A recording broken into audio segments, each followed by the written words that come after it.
نستغفره ونؤمن به ونتوكل عليه ونعوذ بالله من شرور أنفسنا ومن سيئات أعمالنا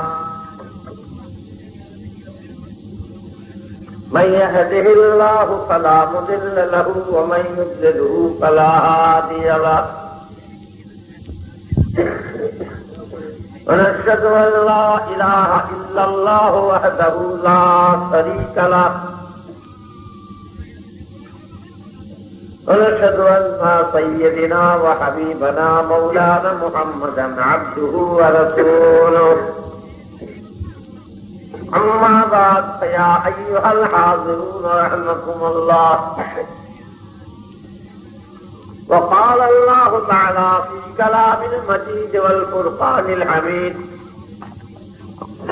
إن الله وملائكته يصلون على النبي يا أيها الذين آمنوا صلوا عليه وسلموا تسليما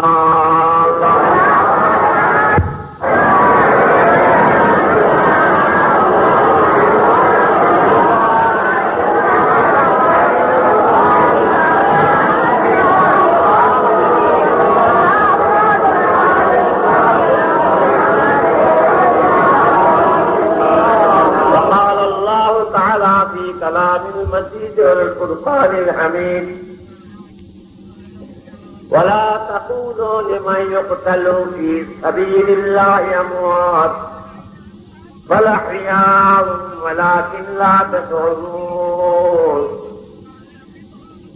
प्यारे हाज़रीन मजलिस আমার प्यारा मुसलमान भाईरा সংক্ষেপে দুই চারটি কথা বলবো তাই নিয়ে আবার বললেন যে প্রযুক্তি শাহাদাতের ভারত সম্বন্ধে এক কথা বলতে হবে তো বড় কথা লাভ করিয়ে যাবে জনাবেরা জরুর সৈয়দনা নবী বংশের উজ্জ্বল রত্ন সৈয়দুল মাতারমণি হযরত ইমাম হাসান হুসাইন রাদিয়াল্লাহু তাআলা আনহুমা হুজুরের সমানুনি বলতে গেলে ও আসছে ঘুরে ঘুরে কথা তাও তুলবে সেটাকে খুব ছোট্ট করে সংক্ষেপ করে বলেছেন আপনার শুনতে চাই বিচার কথা সংক্ষেপ করে শাহাদাতের হালত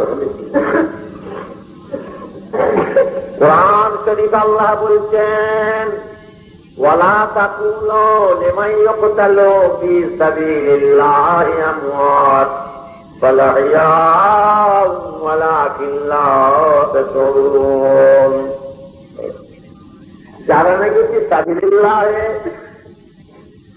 আল্লাহ রাস্তায় জিহাদ করে কুরবান হয়ে শহীদ হয়ে মরে গেছে বান্দা তোমরা তাদের হয়ে মরা মনে করো না যারা জিন্দা জীবিত তা কেমন তোমরা জানো না আমার প্রিয় মুসলমান ভাইরা সৈয়দুল মাতারমণি সৈয়দ সোহাদা সৈয়দনা ইমাম হোসেন রাদিয়াল্লাহু তাআলা আনহু হুজুরের জীবনী সম্বন্ধে সংক্ষেপ করে দু চার কথা বলছি সৈয়দনা দামেস্ক অধিপতি তার ছেলে এজিদকে ডাকলেন এজিদকে ডেকে বললে বাবা এজিদ আমার মরণের পরে তুমি দামেস্কে সিংহাসনে আরোহণ করবে তবে মনে রেখো নবী বংশের উজ্জ্বল রত্ন সৈয়দুল সোহাদা সৈয়দনা হযরত ইমাম হোসেন রাদিয়াল্লাহু তাআলা আনহুর সঙ্গে যখন তোমার দেখা হবে খবরদার অতি আদবের সঙ্গে অতি সম্মানের সঙ্গে তাঁর সঙ্গে ব্যবহার করবে হযরত সৈয়দনা আব্দুল্লাহ ইবনে ওমর রাদিয়াল্লাহু তাআলা আনহুর সঙ্গে যখন তোমার দেখা হবে বাবা অতি সম্মানের সঙ্গে তাঁর সঙ্গে ব্যবহার করবে আমি যেমন হযরত ইমাম হাসান রাদিয়াল্লাহু তাআলা আনহুকে বাৎসরিক 5,10,000 দিরহাম করে রাজপথ মদিনা শরীফে পাঠিয়ে দিচ্ছি বাবা এজিদ তুমি ওই হযরত ইমাম হোসেন রাদিয়াল্লাহু তাআলাকে তুমি পাঠিয়ে দেবে। হতভাগা এজিদের মুখ কালো হয়ে গেল। হুজুর এজিদের অবস্থা দেখে অনেক কিছু বুঝতে পারলেন, কিন্তু আর করবেন কি, করার উপায় নাই। মরণের কাল নিকটবর্তী হয়ে গেছে। নিজের অন্তিম কাল বুঝতে পেরে হযরত সাইয়্যিদনা মুআবিয়া রাদিয়াল্লাহু বারে বারে আল্লাহর মহাবাণী মুহতারামা পাঠ করতে লাগলেন যে লা ইলাহা ইল্লাল্লাহ মুহাম্মাদুর রাসূলুল্লাহ, লা ইলাহা ইল্লাল্লাহ মুহাম্মাদুর রাসূলুল্লাহ, লা ইলাহা ইল্লাল্লাহ মুহাম্মাদুর রাসূলুল্লাহ। হযরত মুআবিয়া রাদিয়াল্লাহু তাআলা ইন্তেকাল হয়ে গেলেন। ইন্না লিল্লাহি ওয়া ইন্না ইলাইহি রাজিউন। হযরত মুআবিয়া রাদিয়াল্লাহু আনহু ইন্তেকালের পরে এসির সিংহাসনে আরোহণ করে রাজ্য শাসন করতে লাগল। ওই সময় মদিনা শরীফের গভর্নর, মদিনা শরীফের শাসন কর্তা ছিলেন অলি। অলি রাসূলে পাকের যথেষ্ট মহব্বত রাখতেন, আল্লাহর নবীকে যথেষ্ট সম্মান করতেন। এদিন একটা পত্র পাঠালো অলিদের কাছে, বলি আমি আমার আব্বা হযরত মুআবিয়া রাদিয়াল্লাহু আনহুর ওফাতের পরে আমি রাজসিংহাসনে আরোহণ করে রাজ্যে শাসন করছি, তবে আমি আপনার কাছে পত্রখানা পাঠিয়ে দিলাম। ওলি জেনে রেখো, হযরত ইমাম হোসেন রাদিয়াল্লাহু আনহুকে পাঠিয়ে দেন। হযরত ইমাম হোসেন রাদিয়াল্লাহু আনহুকে আর হযরত আব্দুল্লাহ ইবনে ওমর রাদিয়াল্লাহু আনহুকে আর সমস্ত মদিনা বাসীদেরকে আমার বায়াত করিয়ে নেবে। তাকে যদি তারা সম্মত হন তো ভালো কথা, নচে তাঁর গর্দান মেরে দেবে, মস্তিষ্ক দুখণ্ডিত করে দেবে। এই সংবাদ নিয়ে আর পত্র এসে অলিদের কাছে মদিনা শরীফ পৌঁছালো। বাবারা জেনে রেখে দেবেন, অলির চিঠি দেখে আশ্চর্য হয়ে গেল। মাত্র কয়দিন না আর রাজ্যকে আল্লাহর নবী বংশের সঙ্গে এতগুলো বেয়াদবি কথা বলেছে, হতে পারে না, এই কাজ কখনই করতে পারে না। তাতে আমার এই উচ্চপদ থাক আর না থাক, আমি আল্লাহর নবী বংশের সঙ্গে বেয়াদবি করে আখিরাতে রাস্তায় কাঁটা দিতে পারি না। যে মুখে আল্লাহর নবী কলেমা পড়ছি লা ইলাহা ইল্লাল্লাহ মুহাম্মাদুর রাসূলুল্লাহ, ওই মুখে যদি আল্লাহর নবীর বংশের সঙ্গে বেয়াদবি করছি, কাল কিয়ামতের ময়দানে কোন মুখ দিয়ে রাসূলুল্লাহ তাবারক লব। তবে মুখে আমি ডাকবো, সমস্ত ঘটনার কথা শোনাবো, তাকে শুধু যেমন সেই মোবারক করবেন। ওলির একটা দুধ পাঠালো, একটা লোক পাঠিয়ে দিল হযরতকে ডাকার জন্য। হুজুর রাস্তা দিয়ে চলে যাচ্ছেন, ওই সময় লোকটি গিয়ে হুজুরকে সংবাদ দিল, হুজুর আপনাকে ওলিদের তরফ থেকে ডাক দেওয়া হয়েছে রাজকাচারিতে উপস্থিত হওয়ার জন্য। হুজুর বলেন, বাবা আমি প্রত্যেক বুঝে গিয়ে তার সঙ্গে দেখা করব। ওই সময় হযরত আব্দুল্লাহ ইবনে ওমর রাদিয়াল্লাহু আনহুর সঙ্গে সাইয়্যিদনা হযরত হুজুর ইমাম হোসেন রাদিয়াল্লাহুর সঙ্গে দেখা হলো। ভাই আব্দুল্লাহ বলতে পারেন? হযরত আব্দুল্লাহ রাদিয়াল্লাহু বললেন, হুজুর বলতে পারি না, তবে এতটুকু আমি শুনেছি, দামেস্ক থেকে পত্র এসেছে ওলিদের নিকটে যে হুজুরকে এবং আমাকে সমস্ত মদিনা বাসীদেরকে এজিদের বয়স করে নিতে হবে। হুজুর বললেন, ভাই আপনার মত কি? হযরত আব্দুল্লাহ বললেন, হুজুর আমার কোন মত এবং আমাদের কোন মত নাই, তো হুজুর যেমন যে মোবারক হুজুর যা করবেন আমরা তাই করব। হযরত ইমাম হোসেন রাদিয়াল্লাহু আনহু বললেন, দেখো ভাই, যদি ওলি দিনদার হতো, পরহেজগার হতো, আল্লাহওয়ালা হতো, নেক হতো, কিন্তু মাত্র আমার কোন তার কাছে বায়াত করার আপত্তি ছিল না। কিন্তু সেই ফাঁসেক ফাঁদের বেহুদার কাছে আমি কখনো বয়স করতে পারি না, তবে আমায় যখন ডাক দেওয়া হয়েছে আমি পল্টন বুঝে একবার গিয়ে রাজ কাছারিতে দেখা করব। হযরত ইমাম হোসেন 40 জন লোক খাদেমকে সঙ্গে করে নিয়ে 40 জনের হাতে 40টা অনিক তরবারি দিয়ে কাছারির বাহিরের দিকে সব গোপনে লুকিয়ে রাখলেন। হুজুর আস্তে আস্তে রাজ কাছারিতে যাচ্ছেন। ও আমার সঙ্গী বোনেরা, বাবারা, জেনে যদি কোনো অসুবিধে হয় আমি ইশারা করব, সঙ্গে সঙ্গে তোমরা রাজ কাছারিতে প্রবেশ করে তরবারি চালাবে। গোপন অবস্থায় রেখে হুজুর রাজ কাছারিতে গেলেন। ভিতরে গিয়ে দেখলেন ওলীদ এবং মারওয়ান দুজনে বসে আছে। হুজুরকে দেখে ওলীদ উঠে দাঁড়ালো, সম্মানের সঙ্গে হুজুরকে ইস্তেকবাল করে গিয়ে বসালো। পত্রখানা হুজুরের কাছে মোবারকে দেওয়া হলো যে হুজুর সেই পত্রখানা পড়ে দেখুন। হুজুরের যা মর্জি মোবারক হুজুর করবেন। হুজুর পত্রখানা পড়লেন। ওলীদ বললেন, হুজুর আপনাকে একদিন সময় দেওয়া দিচ্ছে, একদিন সময় দেওয়া দিচ্ছে, আপনি ভেবে চিন্তা করে দেখুন। মারওয়ান বলল, হতে পারে না, শিকারকে একবার ফাঁদে পেয়ে যদি ছেড়ে দেওয়া হয় আর সহজে তারে হাতে পাওয়া যাবে না, হুজুরকে ছেড়ে দেওয়া হবে না, নজরবন্দি হিসাবে রেখে হুজুর চিন্তা করুন। যদি হুজুর মেনে নেন ভালো কথা, তাহলে হুজুরের মাথা জোড়া করে দেওয়া হবে। হযরত ইমাম হোসেন বলছেন, মারওয়ান ছোট মুখে বড় কথা কি বলা, জেনে রেখো ইমাম হোসেনের মাথা কাটতে গেলেন, এর জোড়া করতে গেলেন মারওয়ানের নাই কত শত শত মাথা জমিনে ধুলোয় লঞ্চিত হবে। কথায় কথা বেড়ে গেল। হুজুরি তারা করলেন, উলঙ্গ তরবারি দিয়ে রাজ কাছারি লাভ দিয়ে 40 জন ঢুকলেন। তাই রাজ তরবারি চালাবেন না, বন্ধুরা কোন হাত বন্ধ করুন, চলুন আমরা চলে যাই। হুজুর আস্তে আস্তে বেরিয়ে চলে গেলেন। ওই সময় মারওয়ান পত্র লিখল দামেশকে এজিদের কাছে।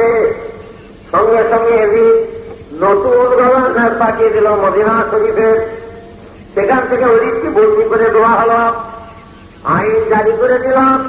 রাস্তাঘাটে, পথে হাটে মাঠে, শহরে বাজারে গলি কুচায়, যেখানে আল্লাহ ইমাম হোসেন রাজকে পাওয়া যাবে ওই জায়গায় ওই অবস্থায় তাঁকে শহীদ করে দাও। হযরত ইমাম হোসেন লুকিয়ে পড়লেন, গোপন হয়ে গেলেন। চারিদারে খুঁজে খুঁজে বেড়ায় হুজুরকে শহীদ করার জন্য।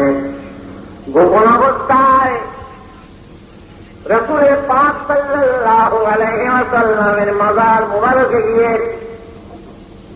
হযরত ইমাম হোসেনের ঝরঝর করে কাঁদছেন, না যান, আজ আপনি দুনিয়ায় নাই, দুনিয়া থেকে আপনি চলে গেছেন।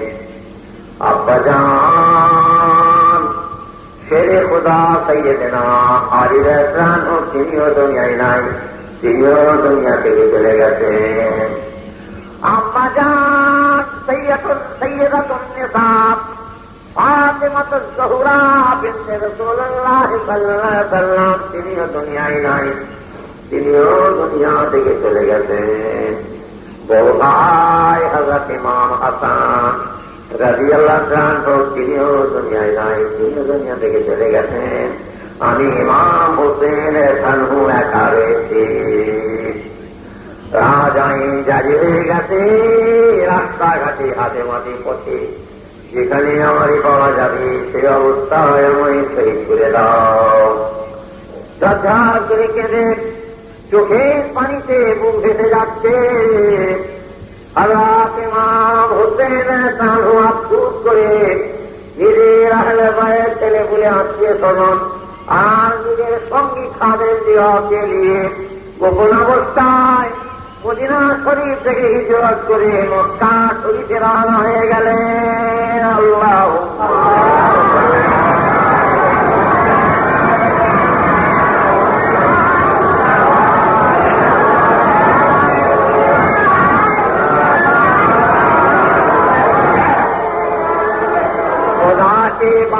रुतबे में हबीबे या निकले, खुदा के बाद रुतबे में हबीबे की बीरिया निकले। यहाँ से मदीने का इलाही कब काफिला निकले, गुलामों में हम गुलामी बेवफा निकले वाला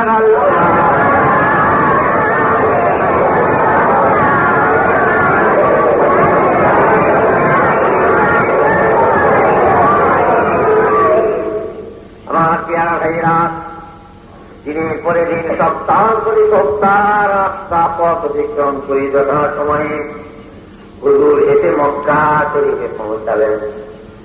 মক্কাবাসী গুণেরা হুজুরকে পেয়ে যেন চাঁদ হাতে পেয়ে গেলেন। মক্কাবাসীরা বললেন, হুজুর, যতক্ষণ মক্কাবাসীদের দেহে তাদের শরীরে যতক্ষণ আত্মা রূপ আছে, কার শক্তি আছে আপনার স্পর্শ করতে পারেন। মক্কাবাসী গুণেরা হুজুরের ইমামতিতে আল্লাহর কাবার ঘরের হুজুর ইমাম হয়ে গেলেন। সকলে ইক্তেদা করে শান্তির সঙ্গে আল্লাহর ফরজ আদায় করতে লাগলেন। ওদিকে একখানা, দুইখানা, পাঁচখানা, সাতখানা, দশখানা করে পত্র আসতে লাগলো কুফা শরীফ থেকে। তো হযরত ইমাম হোসেন রাদিয়াল্লাহু প্রাণ হোক, আপনি চলে আসুন কুফাতে তশরীফ দিয়ে আসুন। কুফাবাসীরা সকলে আপনার কাছে বয়ান করবে, আল্লাহ তাআলার শরীয়ত সম্বন্ধে শিক্ষা করবে, আল্লাহ তাআলার আধ্যাত্মিক বিদ্যা শিক্ষা করবে। হুজুর আপনি কোথায় তশরীফ দিয়ে আসেন? ওদের পত্রগুলো নিয়ে, ও বাবা মক্কাবাসীরা, দেখো দেখো, আমাকে কোপায় যাওয়ার জন্য দাওয়াত করছিল, আমাকে কোপায় যাওয়ার জন্য তারা ডাকছে। মক্কাবাসী গুণেরা বলে, হুজুর কুফাবাসীদের কথা আমরা কখনো বিশ্বাস করব না। কুফাবাসী আপনার আব্বা হযরত আলী রাদিয়াল্লাহু আনহুকে শহীদ করেছেন। কুফার মুখে হযরত আলী রাদিয়াল্লাহু আনহু শহীদ হয়ে গেছেন। আমরা কখনো আপনাকে কুফা থেকে দেব না। দিনের পরে দিন যায়, আবার পত্র আসতে থাকে। সেই একখানা পত্রে বহু লোক তাতে সাক্ষী লিখে সই করে পাঠালো যে আপনাকে প্রথম দোয়া হচ্ছে আপনি আসুন আসুন, আমরা আল্লাহর দিন সম্বন্ধে আপনার কাছে শিক্ষা করব। যদি না আসেন তার জন্য আপনি আল্লাহর কাছে দায়ী হবেন। ওই পত্রখানা নিয়ে হুজুর মক্কাবাসীদের দেখালেন, দেখো দেখো বাবারা, দেখো পত্রখানা দেখো গো, কত লোক সই করে কত কি আমাদের ডাকছে। বাবা আমাকে যেতে হবে আপনার কোফাতে, আল্লাহর রাস্তে সেখানে গিয়ে আল্লাহর দিনের খেদমত করতে হবে। মক্কাবাসীরা বলেন, হুজুর আপনাকে আমরা কোফাতে যেতে দেবো না, তবে যদি একান্ত আপনি না যে শোনেন, না যদি শোনেন, তাহলে আপনি যাওয়ার আগে প্রথমে হযরত মুসলিম রাদিয়াল্লাহু তাআলাকে আপনি পাঠিয়ে দিন। হযরত মুসলিম রাদিয়াল্লাহু তাআলা তিনি কোফায় গিয়ে তিনি কোফার অবস্থা জেনে বুঝে তিনি যখন আপনাকে পত্র দেবেন তবে আপনি যাবেন, তার আগে আমরা আপনাকে কোফাতে যেতে দেব না। সৈয়দনা হযরত মুসলিম রাদিয়াল্লাহু তাআলা তাঁর দুই ছেলে মোহাম্মদ ইব্রাহিম 6-7 বছরের দুটো ছেলে মোহাম্মদ আর ইব্রাহিমকে দুই ছেলের সঙ্গে করে নিয়ে হযরত ইমাম মুসলিম রাদিয়াল্লাহু তিনি কুফার দিকে তশরীফ নিয়ে গেলেন। আমার বাবারা যথা সময়ে কুফা শরীফে পৌঁছালেন। কুফার জামে মসজিদে তশরীফ রাখলেন।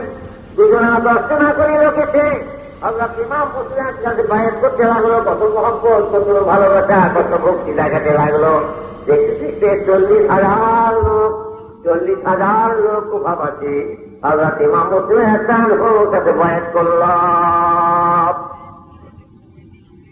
হযরত ইমাম মুসলিমের একটা পত্র লিখলেন, ভাই ইমাম হোসেনের আসুন হুজুর চলে আসুন।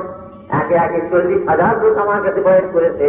সমস্ত দেশবাসী আপনার জন্য ইচ্ছাত করে নেয় কি আছে, আপনি আসুন, সকলে আপনার কাছে বায়াত করবে। পত্র নিয়ে লোক বেরিয়ে চলে গেল। কুফা যে শাসনকর্তা ছিল রাসূলের পাকে যথেষ্ট মহব্বত রাখত, আল্লাহ নবী বংশে যথেষ্ট সম্মান করত। এই সংবাদটা পৌঁছালো দামেশকে পৌঁছানোর সঙ্গে সঙ্গে ওখানে কুফা শাসনকর্তাকে বদলি করে দিল, বদল করে সেখানে আব্দুল্লাহ ইবনে জিয়াদকে পাঠানো হলো। অতভাগ আব্দুল্লাহ ইবনে জিয়াদ এসে একটা পরামর্শ সভা, একটা মিটিং ডাকলো কোপাতে। সমস্ত কোপাবাসীকে লক্ষ্য করে কোপাবাসীরা, তোমরা কোন জানে কোন বিবেকে বুদ্ধিতে রাজার রাজ্যে বাস করে রাজ্য অধিকার করছো, একজন হাসেনি বংশের সাথে তোমরা ভয়ে চলে জেনে রেখো, যদি আর কোন একজন লোক হযরত ইমাম মুসলিমের কাছে যাবে, তার মাথা কেটে এদিকে দরবারে লটকে দেওয়া হবে, তার বংশ নির্বংশ করে ধ্বংস করে দেওয়া হবে। এক বক্তৃতার খেলায় সব লোক পালাল।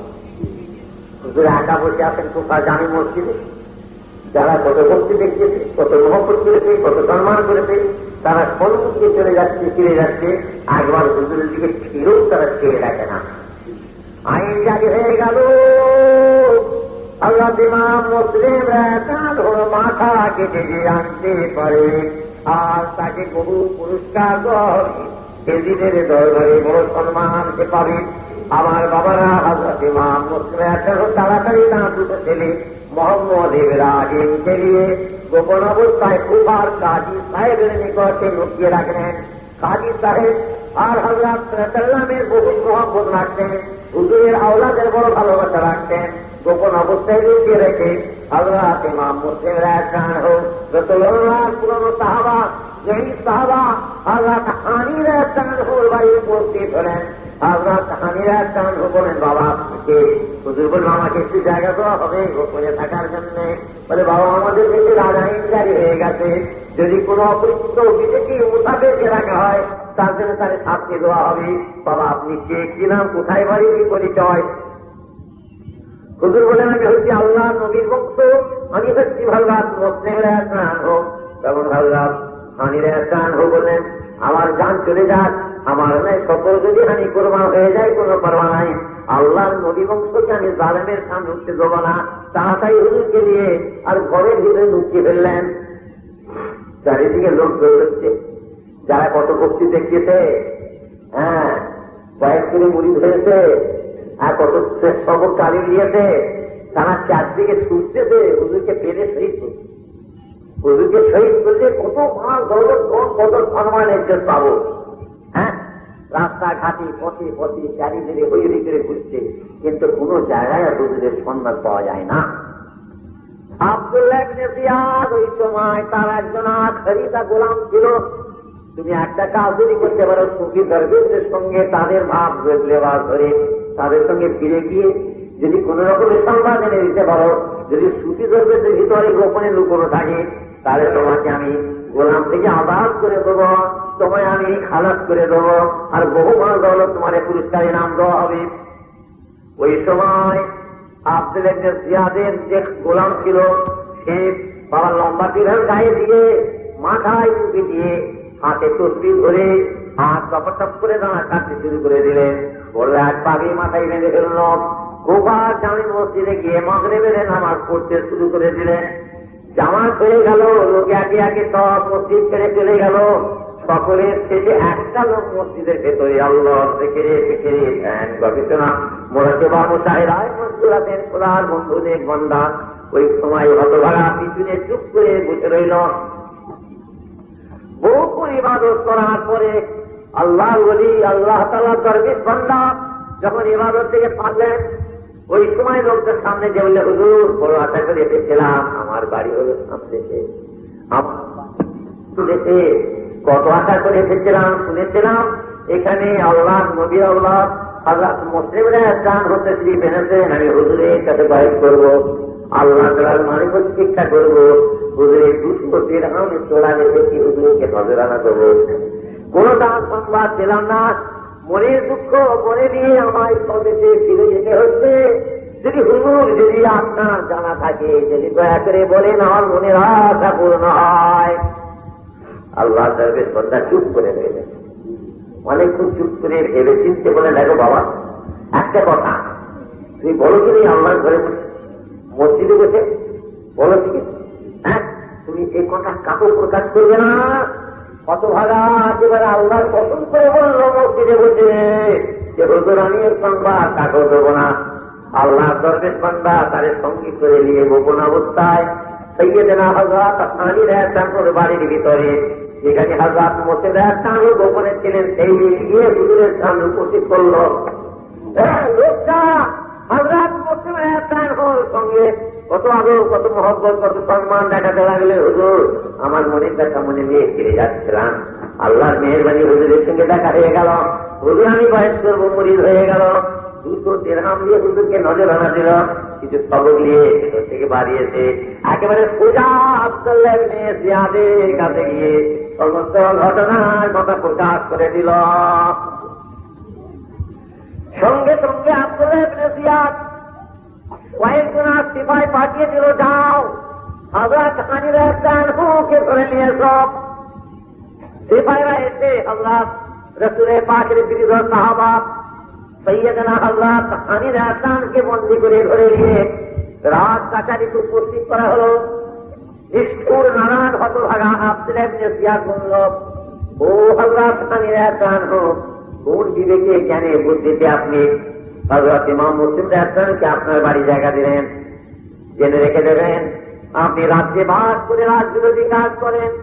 যদি খাইরিন ফালাই চান তো হযরত মুসলিম রাদিয়াল্লাহুকে এনে এখানে উপস্থিত করে দিন।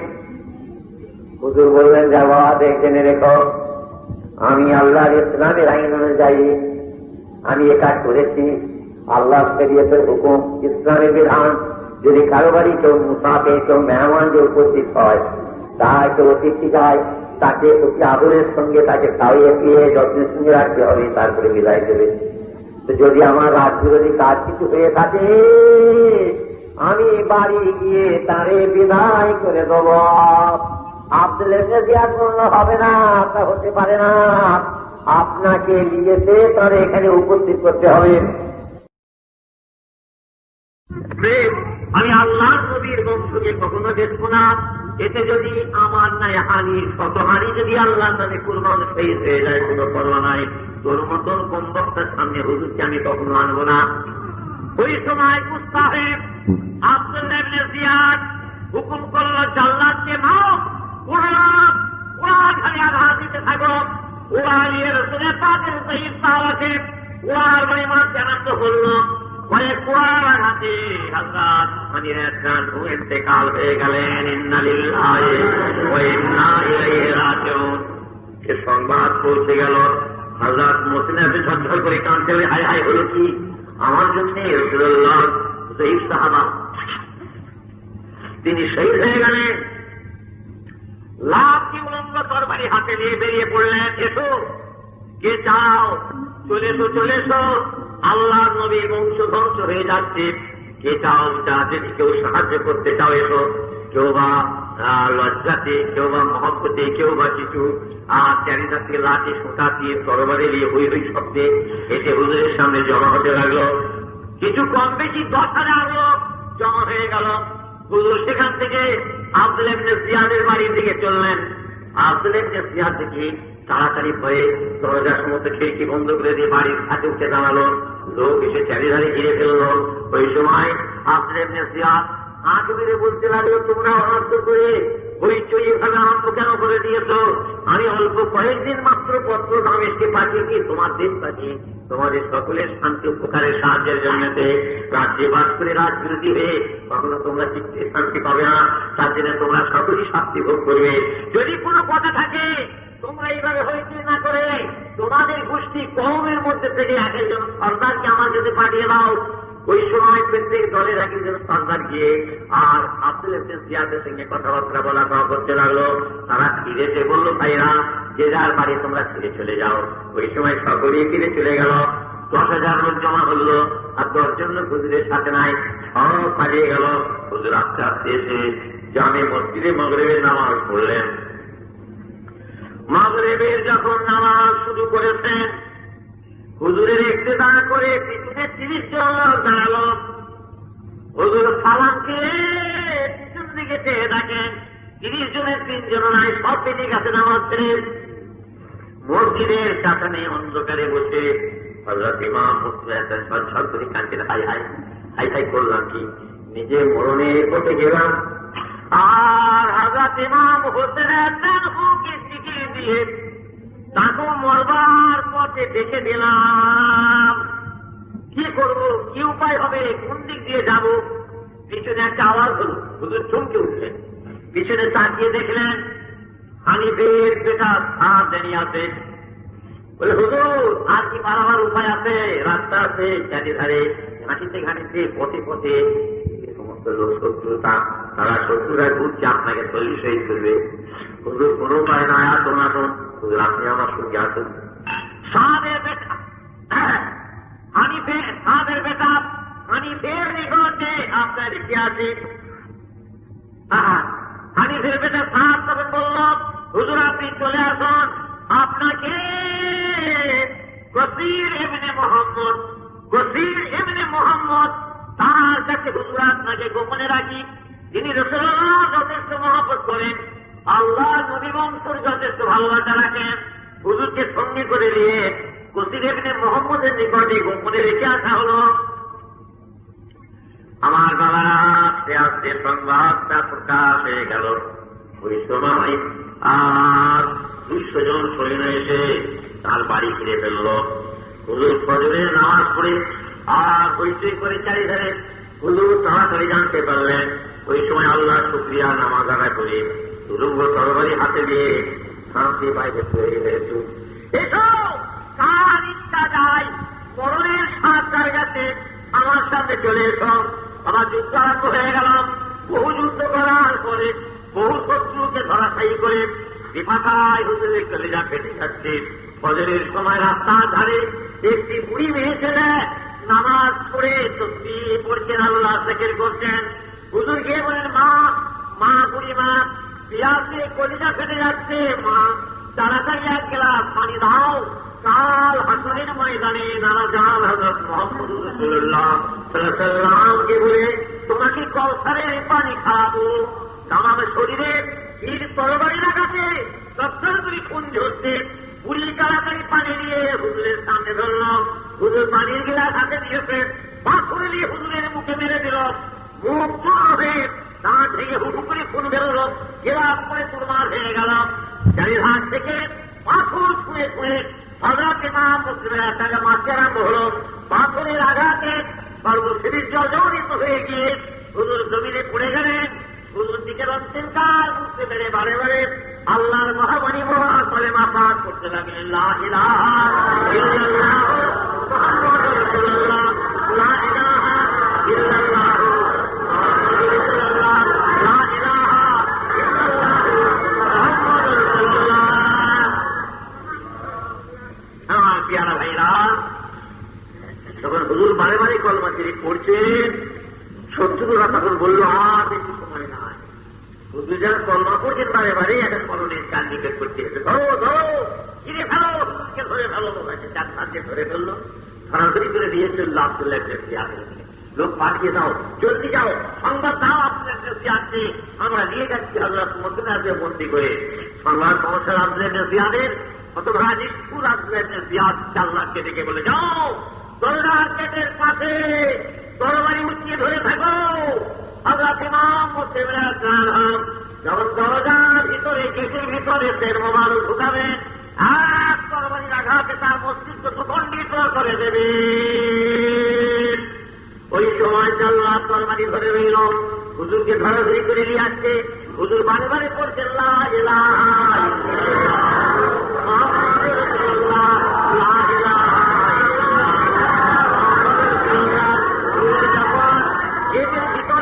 মোবারক হুজুরে ঢুকেছেন। এক তরবারির আঘাতে মোবারক দেহ জুদা করে দেওয়া হল। ইন্না লিল্লাহি ওয়া ইন্না ইলাইহি রাজিউন। আল্লাহুম্মা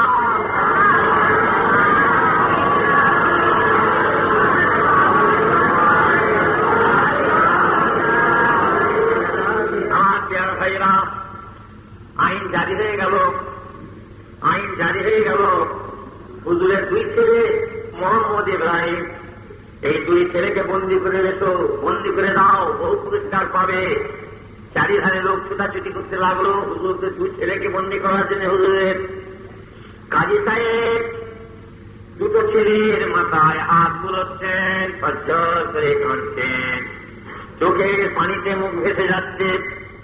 মোহাম্মদ ইব্রাহিম 6-7 বছর বয়সে, এই 7-8 মুসলিম হয়েছে 2 ভাই। আর বলে, কাজী সাহেব আপনি এইভাবে আমাদের মাথায় হাত বুলোচ্ছেন, কাঁদছেন কেন? যেমন কোন ছেলেদের বাপ মা মরে গেলে তাদের সান্ত্বনা দেয়, তবে কি আমাদের বাপ হযরত মুসলিম রাদিয়াল্লাহু তিনি আর দুনিয়ায় নাই, তিনি কি শহীদ হয়ে গেছেন? আমরা কি আর আমাদের বাপের মুখ দেখতে পাবো না? ছেলে দুটো ঝরঝর করে কাঁদে। কাজী সাহেব বলেন, বাবা সবর করো, সবর করো, এখন কি উপায় হবে? তোমাদের দুজনকে বন্দী করার হুকুম হয়ে গেছে, এখন কিভাবে তোমাদেরকে আর মদিনা শরীফে তোমাদের মাঝির কাছে পাঠিয়ে দেব? বলে, বাবা প্রত্যেক দিন বণিক দলেরা, তাদেরা, ব্যবসায়ীরা, উটের কাফেলা প্রত্যেক দিন সন্ধ্যের আগে আর উট ছেড়ে চলে যায়। বাবা আমি তোমাদেরকে সেই উটের কাফেলার সঙ্গে তাদের বণিকদের সঙ্গে মিলিয়ে দেবো, তাদের সঙ্গে তোমরা চলে যাবে, তাহলেই তোমার মাঝির কাছে পৌঁছাবে। কাজী সাহেব ছেলে দুটিকে গোপন অবস্থায় নিয়ে আর যখন সন্ধ্যের দিকে যাচ্ছে মিলতে, তখন কাফেলা ছেড়ে চলে যাচ্ছে। দূর থেকে দেখানো হলো, ছেলেরা দেখো দেখো ওই যে উটের কাফেলা যায়। বাবারা তাড়াতাড়ি হেঁটে হেঁটে ছুটে ছুটে যাও, কাফেলার সঙ্গে মিলে গেলে তোমরা মদিনা চলে যাবে। ছেলেরা কতগুলো যাওয়ার পরে ছোট ছোট বাচ্চা অন্ধকার থেকে গেল, কোন দিকে চলে গেল কাফেলা খুঁজে পেল না। একবার এদিকে ছুটে এদিকে দৌড়ায়, ওদিকে দৌড়ায়। যাদের মরণ আল্লাহ তারা রেখে দিয়েছেন গুহার বুকে, তারা মৌতকে ফাঁকি দিয়ে কোথায় পালাবে? আল্লাহ তাআলা হলেন গুহার বুকে শাহাদাতের শরবত খাওয়াবেন, আর সেই মৌতকে ফাঁকি দিয়ে যাওয়ার ইটারও শক্তি আছে। কোনদিকে রাস্তা না পেয়ে একটা খেজুরের বাগানের ভিতরে ঢুকে 2 ভাই সারা রাত বসে আছে, ঝরঝর করে কাঁদছে। ফজর হয়ে গেল, পাহারাদার পুলিশ রাস্তা দিয়ে চলে যাচ্ছে, খেজুর বাগানের ভিতরে ছোট ছেলের কান্নার আওয়াজ পাওয়া যায়। ওই সময় পুলিশ ছুটে দিয়ে থাকে, 2-4 ছেলে ছোট ছোট 7-8 বছরের 2 ছেলে গলা জড়াজড়ি করে, আর তাদের চেহারা যেন পূর্ণমের চাঁদের মতন চমকাচ্ছে। ওই সময় বলে, ছেলে তোমরা বলা এই জঙ্গলের ভিতরে কার ছেড়ে এমন অবস্থায় বসে আসো? হুজুর মনে করতে যদি আমাদের কেউ খায় খাওয়ায়। হুজুরা বলেন, আমরা হচ্ছি হযরত ইমাম মুসলিম রাদিয়াল্লাহু 2 ছেলে মোহাম্মদ ইব্রাহিম। পুলিশ সংক্ষেপ ধরে নিয়ে জেলখানায় তাদেরকে পত্র লেখা হলো, যার সংখ্যা দেখবে সে অনুযায়ী কাজ করা হবে। জেলের যিনি সরদার ছিলেন রাসূলের পাকের যথেষ্ট মহব্বত রাখতেন, যান চলে যান, ঠিক করা নাই, ছেলেদের ঘরে জালিমের সামনে তুলতে দেওয়া হবে না। আবার পর দিনেতে ওই জেলের সরদার ছেলে দুটো নিয়ে আবার কাফেলার সঙ্গে মিলিয়ে দিতে গেলেন। সেদিনও দূর থেকে কাফেলা ছেড়ে চলে যাচ্ছে, আবার হুজুর ঘরের দিকে দোয়া হলো ছুটলেন। আবার সেদিনও যেতে যেতে রাস্তা খুলে গেলেন, অন্ধকার হয়ে গেল, আর দেখতে পেলেন না। ঘুরে ঘুরে আবার একটা খেজুরের বাগানের ভিতরে গিয়ে একটা বিরাট মোড়া খেজুরের গাছ ঘুরে ভেঙে পড়েছে, তার ভিতরে 2 ভাই সারা রাত ধরে বসে আছে। সকাল হলো, ওই খেজুরের বাগানে একটা পানির নেহার ছিল, মিঠা পানির ঝরনা ছিল, আর দেড় দিবি ওই ঝরনায় পানির এসেছে। আর দেখতে পাওয়া যায় 2 ছেলে কান্নার আওয়াজ। পানির খুঁজে রেখে খুঁজে খুঁজে খুঁজে দেখে একটা মোড়া খেজুরের, আর মোড়ার ভেতরে যে ছোট ছোট 2 ছেলে বসে আছে। হারেসের বিবি বলছি আদরের সঙ্গে ছেলে দুটোকে নিয়ে বলে, তোমার কাজ ছেলে বাবা? বলে, আমরা হচ্ছি আল্লাহ নবীর বংশ, আমার হযরত মুসলিম রাদিয়াল্লাহু 2 ছেলে মোহাম্মদ ইব্রাহিম। হারেসের বিবি হুজুরদের সঙ্গে করে নিয়ে আদরের সঙ্গে গোসল দিয়ে খেয়ে অন্য ঘরে গোপনে শুতে দিলেন। তারা কত কষ্টে বিভোর হয়ে হুজুরেরা দিন খেতে লাগলেন। দিন খেতে গেল, রাত আসলো, হারেস হতভাগা এই খাওয়া দাওয়া করে শুয়ে তার দিদিকে বলছে, কত পাহাড়, কত জঙ্গল, কত মরু ময়দান খুঁজলাম, 2 ছেলের সন্ধান পেলাম না। যদি 2 ছেলেকে পেতাম আমি আর কত পুরস্কার পেতাম। আর এতে বিবাহ সর্বনাশ, যদি কমপক্ষে নিষ্ঠুর হালের জানতে পারে রক্ষা থাকবে না। কারণ ঘুম এসে গেল। রাতের শেষে মুহাম্মদ জেগে উঠে, ভাই ইব্রাহিম জাগো জাগো, উঠে পড়ো, আর উপায় নাই, আর সময় নাই, মরণের কাজ নিকটবর্তী হয়ে পড়েছে। স্বপ্নে দেখতে পেলাম আল্লাহর জান্নাত, বেহেশতকে আল্লাহ দেখালেন। বেহেশতের দরজায় হযরত মুহাম্মদ রাসূলুল্লাহ সাল্লাল্লাহু আলাইহি ওয়াসাল্লাম তশরিফ রেখেছেন। এক পাশে হযরত আলী রাদিয়াল্লাহু আনহু, একদিকে হযরত ফাতেমা রাদিয়াল্লাহু দাঁড়িয়ে রয়েছেন, এক পাশে হযরত ইমাম হাসান রাদিয়াল্লাহু আনহু, আর এক পাশে আব্বাজান হযরত মুসলিম রাদিয়াল্লাহু রয়েছেন। হুজুর পাক বলছেন, বাবা মুসলিম, তুমি দুনিয়া থেকে চলে এলে, তোমার 2 ছেলে মোহাম্মদ ইব্রাহিম কোথায় রেখে এলে? আব্বা জামান বলছেন, হুজুর তাড়াতাড়ি এসে হুজুরের দরবারে হাজির হবে। দুই ভাই কাঁদেন, হাই হাই রে আমাদের মরণের কার্যকরবর্তী হলো, আহা আমরা মরবো, এমন কেউ এখানে নাই যে আমাদের মরবার পরে আমাদের জন্য কাঁদবে। এইভাবে কাঁদা কাটা আরম্ভ করেছেন। এদিকে কান্নার আওয়াজ পেয়ে গেল, গীত পেয়ে গেল হারেসের, দেখি ওঠো ওঠো জলদি আলো জ্বালাও আলো জ্বালাও, দেখি ছেলে কান্নার আওয়াজ কোথা থেকে আসে। হারেসের সর্বনাশ করেছে, কত ভাগে হারেস জানলে লোকটা থাকবে না, বাদটি নাই কোথায় আলো পড়ে আসে, আর চাল বাহানা করছে হারেস নিজে হেলতে হাতে আলো জ্বলিয়ে করলো। যে দেখে তারই ঘরের ভিতরে এক পাশে কোণে দুটো ছেলে গলা জড়াজড়ি করে ধরে কাঁদে, আর তাদের চেহারাগুলো পূর্ণমে চাঁদের মতন চমকাচ্ছে। হারেস গুলো তোরা কি কাদের ছেলে আমার ঘরে এসে বসে আছে? তখন তারা মনে করেন যে আমাদের কেউ খাই হয়, আমরা হযরত মুসা আসলাম দুই ছেলে মোহাম্মদ ইব্রাহিম। হারেস বলল বেশ করেছো, ভালো হয়েছে, তোমাদের ঘরে খুঁজে কত মরু ময়দান জঙ্গল পাহাড় কত ঘুরে বেড়ালাম, আর তোমরা আমার ঘরে এসে বসে আসো। কাল সকাল হবে তোমাদের দুজনের মাথা কেটে নিয়ে আমি আব্দুল্লাহ ইবনে জিয়াদের দরবারে উপস্থিত করব। তোমাদের মাথা কেন কাটবে বলে ঝরঝর করে কাঁদতে লাগলো। ওই সময় হারেস হুজুরের মুখে এমন চপাটে হাত ফেললো যে চুপ কর, যদি বুঝছিল জানতে পারে কথা হয়ে যাবে, বাবা রাত খেতে যাচ্ছে, হুজুরদের কানতে দেয় না। রাত কেটে গেল, সকাল হলো। সকাল হতে দুজন আমার হাত ধরে টেনে টেনে পরাত নদীর দিকে টেনে নিয়ে চলল। হারেসের পালক ছেলে, হারেসের নিজের ছেলে, হারেসের বিবি, তিনজনা কানতে কানতে চুলো ফেরো ফেরো হারেস, বাবা জেনে রেখো ফেরো, আর সেই খবরদারি কাজ করো না। আর যে মুখে আল্লাহ নবীর কলেমা পড়ছু, সেই মুখে আল্লাহ নবী বংশকে ধ্বংস করার জন্য তৈরি হয়েছ। কাল কিয়ামতের দিনে রাসূলুল্লাহর কাছে কোন মুখে আর তার হিসাব দেবেন। হারেসের নিকটে হুজুরা বলে, হারেস কেন আমাদের মারবে? কি অন্যায় করেছি আমরা? কি দুশ্মনী তোমার সঙ্গে আছে? ছেড়ে দাও। যদি তোমার টাকার দরকার হয়, মালের দরকার হয়, আমাদের ঘরে দিয়ে চলো, মদিনা শরীফে আমাদের মাঝির কাছে পৌঁছে দাও। মাঝিকে বলে তোমার অনেক টাকা পয়সা দেবো। তাদের যদি না শোনো তাহলে কোনো তাদেরকে বিক্রি করে দাও, তাহলেও তো তুমি টাকা পেয়ে যাবে। তাকেও যদি না শোনো তাহলে আমাদের ঘরে তো করার জন্য হুকুম করে না, ধরে নিয়ে যাওয়ার জন্য আমাদের জেল চলিয়ে আব্দুল্লাহ ইবনে জিয়াদের কাছে পৌঁছে দেন, তাতে তিনি যা বুঝেন করবেন। হারেস বলল হতে পারে না, তোদের দুজনের মাথা যতক্ষণ না জানি ছাড়বো না। হারেসের পালক থেকে আটকাল, জানি পৃথিবীর চান থাকতে কাটতে দেবো না। এক তরবারি মেরে হারেসের পালক ছেলের মাথা দুখণ্ডিত করে দিল। হারেসের নিজের ছেলে গেল, পরের ছেলে মারতে বলে শান্তি লাগে। যদি নিজে আমার থেকে মারো, নিজের ছেলেকে খুন করো, তার আগে হুজুরকে খুন করতে দেবো না। নিজের ছেলেকে কাতেল করলো, বিবি ছুটে গেল, এমন আঘাত করলো, আঘাত অবস্থায় পড়ে চিৎকার করতে লাগলো, তার করতে নাই। হযরত মুহাম্মদকে সামনে দিয়ে আর ওই সময় এক তরবারি আঘাতে তাঁতের মোবারক জুতা করে দিল। আর ওই সময় ঘরটাকে টেনে টেনে নিয়ে শুনে ফেলে দিল।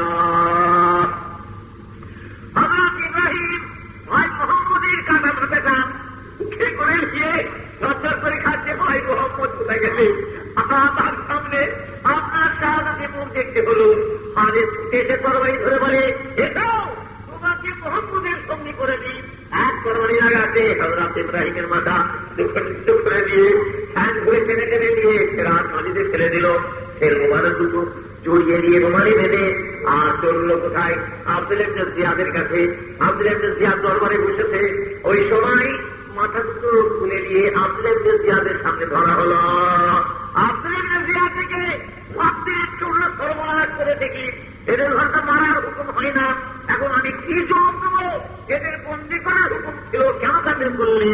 ওই সময়তে আব্দুল্লাহ ইবনে জিয়াদের আর দরবারের পিছনে যে হযরত মুকাতিল রাদিয়াল্লাহু তাআলা সাহাবাদের পাকে ছচ্ছর দেখাচ্ছে আর রুমালকে চোখ মুছছেন।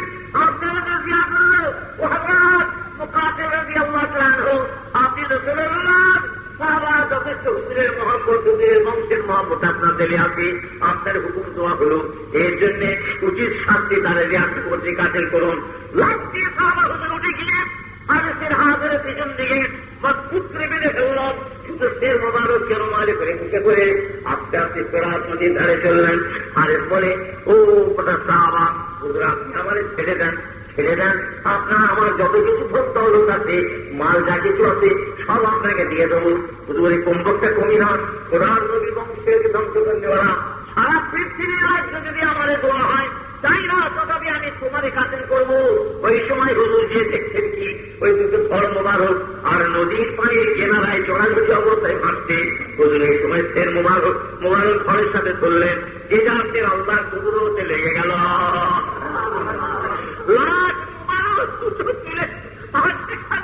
হুজুর জানাজা পড়ে তাদের কাফনের কাজ সমাধা করলেন।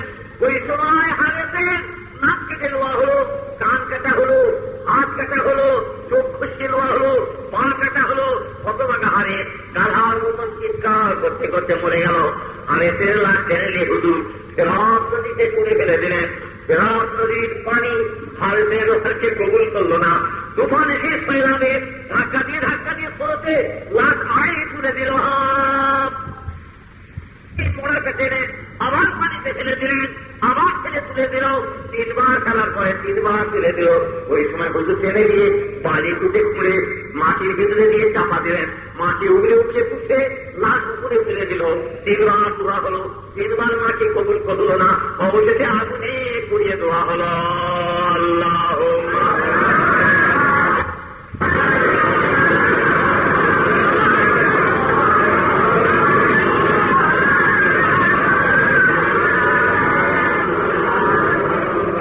उल्फत है मेरी दिल को रसूले अरबी से, मक्के मादनी से।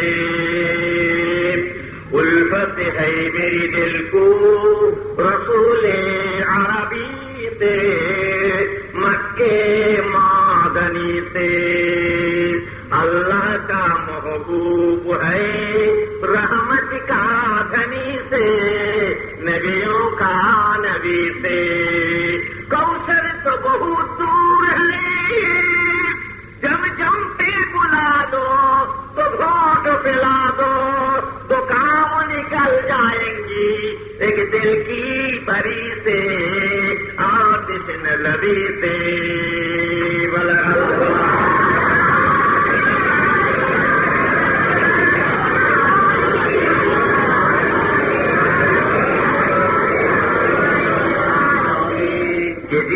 हजरत मुस्लिम रहसान हो कुफार उनके शहीद হয়ে গেলেন।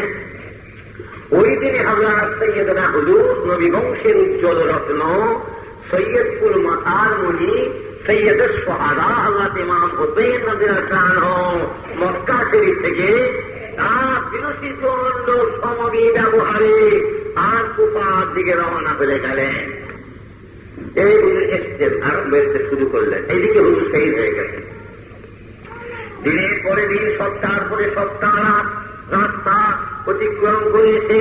যথা সময়ে আমার বাবারা মোহরম মাসের শেষ ভাগে জিলহাজ চাঁদের শেষের দিকে হযরত ইমাম হুসাইন রাদিয়াল্লাহু আনহু রওনা হলেন মক্কা শরীফ থেকে। আর জিলকদ মাসের শেষের দিকে আর জিলহাজ মাসের 2য় তারিখে কুফা শরীফে হুজুর তশরিফ নিয়ে পৌঁছালেন। মুহররম মাসের জিলকদ মাসে হুজুর তশরিফ নিয়ে আসলেন আর মুহররম মাসের 2য় তারিখে হুজুর এসে কুফা শরীফে পৌঁছালেন। হুজুর যখন কুফা এসে পৌঁছালেন, একজন লোকের সঙ্গে দেখা হলো। হুজুরকে বলে, হুজুর আপনি আর এগোবেন না। হুজুর এই কয়েকদিন হলো হুজুরের মসজিদ একদম শহীদ হয়ে গেছেন।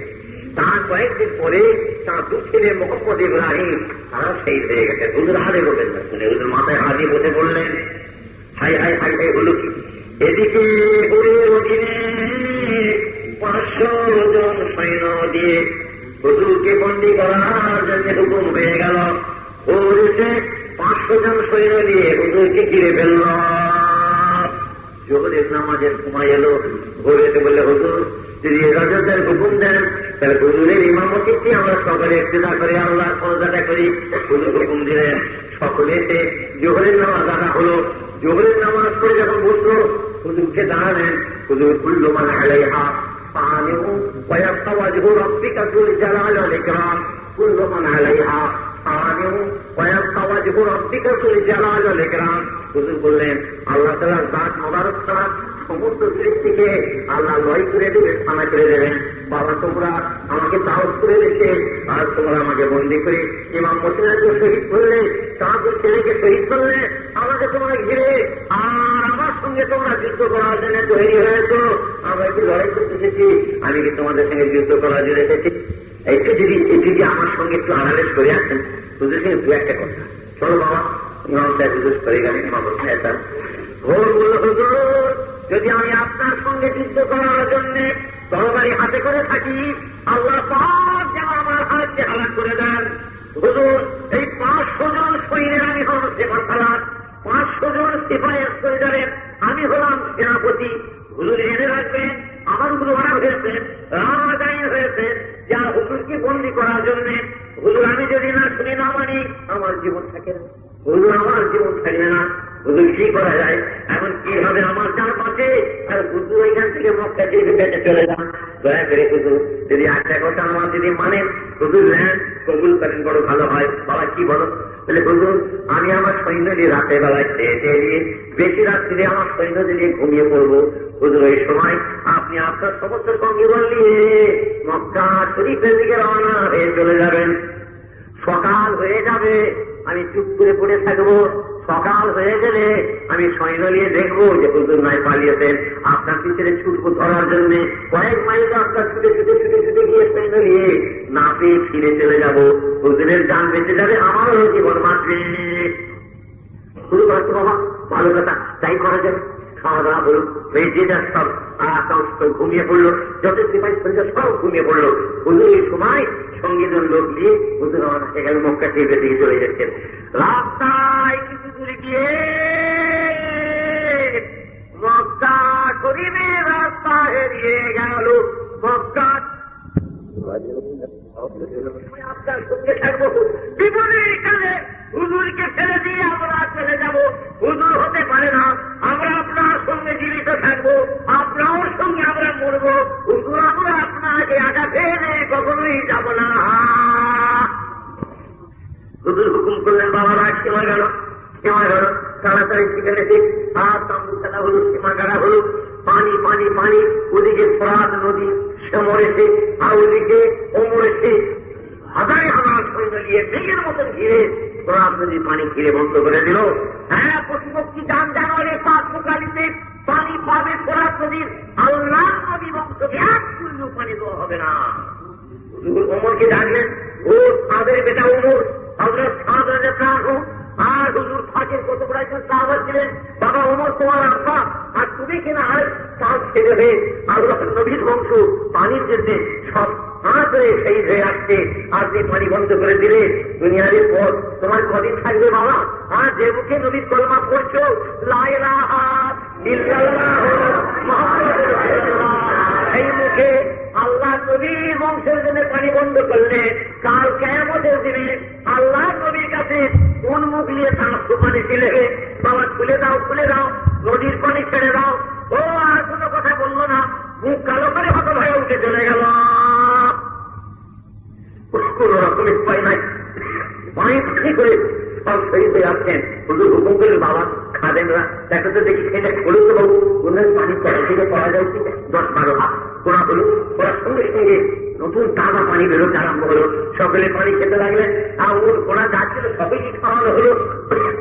অল্পক্ষণ করে আবার পানি নেমে চলে গেল। আর দেখা গেল না, পুরো পুরো পুরো 60 হাত 70 হাত খুলে ফেলা হলো, আর পানি